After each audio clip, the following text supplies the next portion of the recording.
Medical പരിശോധനയ്ക്ക് ശേഷം പുറത്തിറങ്ങുന്ന പ്രതിക്കായി കാത്തു നിൽക്കുകയായിരുന്നു യുവതിയുടെ ബന്ധുക്കൾ. സ്ത്രീ തന്നെയാണ് അടിക്ക് തുടക്കമിട്ടത്.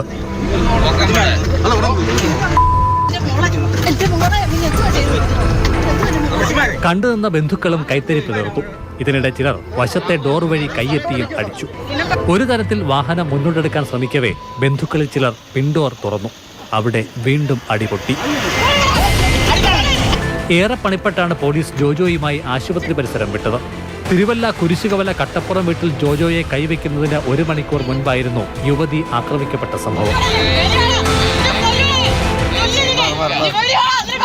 സഹോദരിയെ റെയിൽവേ സ്റ്റേഷനിൽ കൊണ്ടുവിട്ട ശേഷം വീട്ടിലേക്ക് മടങ്ങിയ വേങ്ങൽ സ്വദേശിനി കൃപ എന്ന 25-കാരിക്ക് നേരെയായിരുന്നു ആക്രമണം.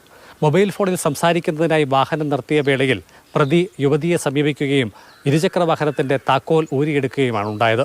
തടയാൻ ശ്രമിച്ച യുവതിയുടെ കൈ ഇയാൾ പിടിച്ചു തിരിച്ചു. തുടർന്ന് പിടിവലിക്കിടെ യുവതിക്ക് താഴെ വീണ് തോളെല്ലിനും താടിയെല്ലിനും പരിക്കേൽക്കുകയും ചെയ്തു.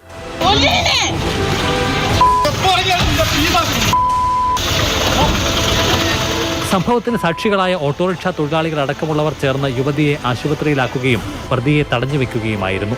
സ്ഥിരമായി ലഹരി ഉപയോഗിക്കുന്ന ആളെന്ന് സംശയിക്കുന്ന ജോജോ മുൻപും പലയിടങ്ങളിൽ പ്രശ്നങ്ങൾ ഉണ്ടാക്കിയിട്ടുണ്ട്. മദ്യപിച്ച് വാഹനം ഓടിച്ചു എന്ന് കണ്ടെത്തിയതിനെ തുടർന്ന് ഇയാൾ സഞ്ചരിച്ചിരുന്ന വാഹനം ഇന്നലെ പോലീസ് പിടികൂടിയിരുന്നു. വണ്ടി തിരികെ എടുക്കാൻ മദ്യലഹരിയിലെത്തിയത് പോലീസുകാർ ചോദ്യം ചെയ്തു. ഇതോടെ ജോജോ ബഹളം വെച്ചു.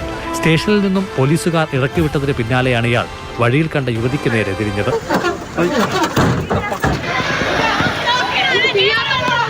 CK Abhilal, Mathrubhumi news, Pathanamthitta.